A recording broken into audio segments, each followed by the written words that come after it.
Bonjour à tous et bienvenue dans le MAG. Aujourd'hui, mon invité est Justine Grémont. Bonjour. Bonjour. Alors, vous êtes vice-présidente en charge de l'Agorae de Rouen. Le 2 avril 2021, l'Agorae, épicerie sociale et solidaire pour les étudiants, a ouvert ses portes à Mont-Saint-Aignan après des années de pourparlers. Un projet de la FAGE, donc, on va y venir, mis en place par la FEDER, la Fédération des étudiants rouennais. Pourquoi est-ce que vous êtes investi dans ce projet ? Alors l'Agorae, c'est un projet dont on parle depuis énormément de temps. Ça fait 6 ans que c'est en discussion au niveau de Rouen. Et du coup, là, on a eu un petit coup de pouce avec la situation actuelle et les besoins qui étaient de plus en plus forts. Donc, on a pu mettre en place cette épicerie. J'étais déjà associative dans le réseau rouennais avant. Du coup, j'ai pu voir ce projet se monter et j'ai voulu m'investir plus particulièrement dans celui-ci pour tout ce qu'il peut apporter aux étudiants et l'intérêt qu'il a au quotidien pour le coup. Vous nous parlez des nombreuses demandes. Comment est-ce que vous l'avez ressenti ? C'était quoi ? C'était des messages ? C'était des témoignages ? Comment est-ce que vous les receviez ? On l'a surtout ressenti par les distributions alimentaires qui ont été mises en place pendant le confinement par la FEDER. Et il y avait de plus en plus de demandes, des étudiants qui nous envoyaient énormément de messages, qui nous appelaient même parfois. Et du coup, on se rendait compte que la précarité étudiante était vraiment très très présente, surtout en cette période. Et du coup, ça a amené ce besoin encore plus important au niveau de l'Agorae. Alors les Agorae, justement, il y en a plusieurs en France. Ce sont des espaces d'échange et de solidarité. Comment est-ce qu'ils se composent ? Alors une Agorae, classiquement, c'est 2 parties. Une partie épicerie, où du coup, il y a vraiment la vente de produits alimentaires et de produits d'hygiène. C'est vendu à 10% du prix du marché. Donc c'est des tarifs très très abordables par rapport aux magasins classiques. Et il y a toute la partie lieu de vie aussi, pour lutter contre l'isolement social des étudiants, faire des activités, un lieu de rencontre et de partage aussi. Alors voilà, il y a de nombreuses activités de proposer. Est-ce que vous pouvez justement nous les présenter ? Alors ça peut être des temps d'échange, ça peut être des ateliers cuisine, ça peut être des jeux aussi, ça peut être de l'éducation à la santé, éducation budgétaire notamment.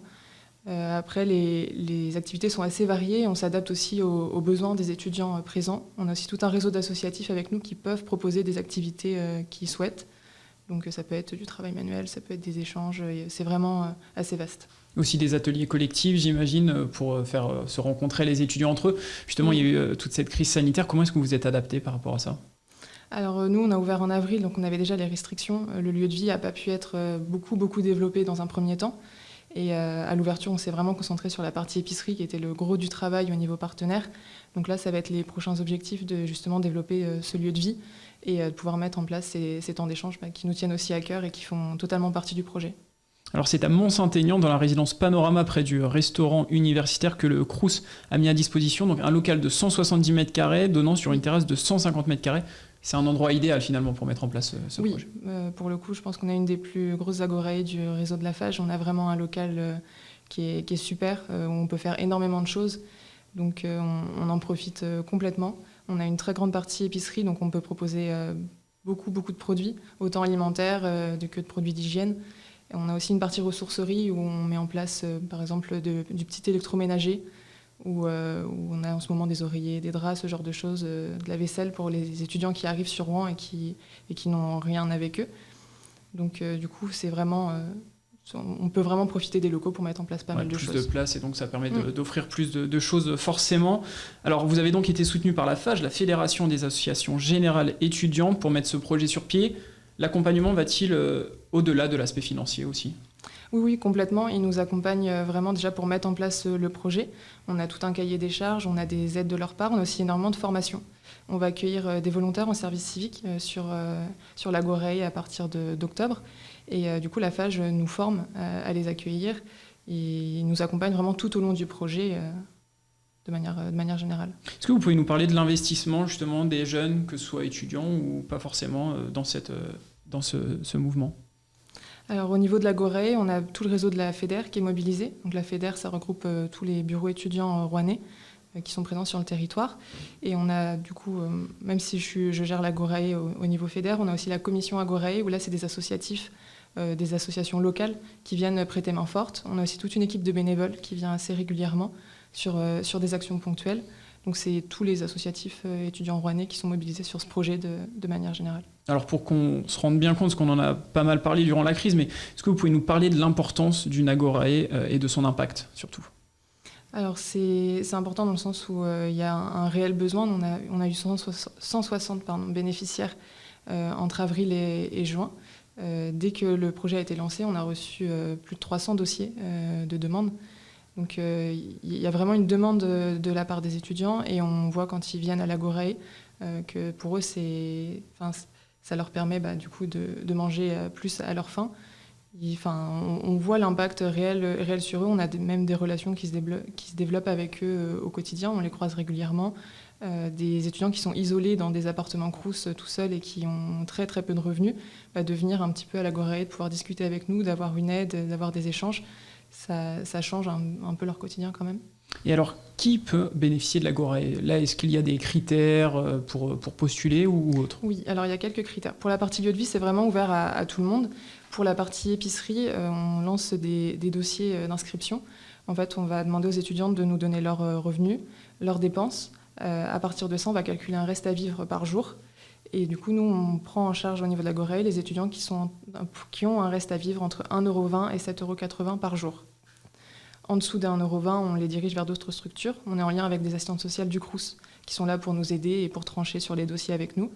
Et au-dessus de 7,80 €, on les oriente vers d'autres structures également, sauf s'ils ont des projets particuliers, comme passer le permis, un voyage Erasmus éventuellement en prévision, qui nécessite du coup de mettre de l'argent de côté. On peut les aider ponctuellement aussi. Alors un mot également sur les étudiants internationaux. Est-ce que sur Rouen, des bénéficiaires sont demandeurs en tant qu'étudiants internationaux ? On a énormément d'étudiants internationaux au niveau de l'Agorae aussi. Et ils ont aussi d'autres demandes. Par exemple, on a le pôle défense des droits où ils peuvent poser leurs questions. Ils ont aussi des demandes par rapport à tout ce qui est remplir des dossiers, remplir des papiers, tout ce qui est lettre de motivation, CV aussi. On peut les accompagner à ce niveau-là. Et du coup, oui, les étudiants internationaux sont une grande partie des bénéficiaires de l'Agorae. Bénéficiaires donc sur la partie épicerie, on va en parler un peu plus précisément. Que retrouve-t-on comme produit ? Est-ce que vous pouvez nous parler également de l'attractivité des prix sur cette épicerie ? Oui, alors au niveau des prix, c'est du coup 10% du prix du marché, classiquement. Donc c'est très très bas par rapport au magasin. Après, on a aussi des produits gratuits qu'on estime de première nécessité, comme tout ce qui va être protection menstruelle, ce qui va être papier toilette, on a les rasoirs, on a certains produits comme ça qu'on donne gratuitement. Et après, au niveau diversité des produits, ça va être tout ce qui est alimentaire. On a des fois aussi des fruits et légumes, on a un partenariat pour les fruits et légumes. On a des produits frais, on a eu des dons d'un congélateur de Picard avec énormément de produits surgelés de leur marque. Et on va avoir tout ce qui est produits d'hygiène, c'est principalement ça, et produits d'entretien. Produits d'entretien, ça part énormément et c'est ce qui est le plus cher en général dans les magasins. Donc vous êtes tout de même soutenu par des enseignes à l'extérieur ? Oui. Et donc pour donner un exemple, donc vous l'avez dit, 10% du prix du marché, un paquet de pâtes c'est environ 10 centimes et d'autres produits même gratuits. Alors avec qui travaillez-vous ? Est-ce qu'il y a des réseaux ? Vous avez parlé de quelques enseignes, est-ce qu'il y a des réseaux internes et externes également qui sont avec vous ? Oui, on travaille principalement avec la Banque alimentaire.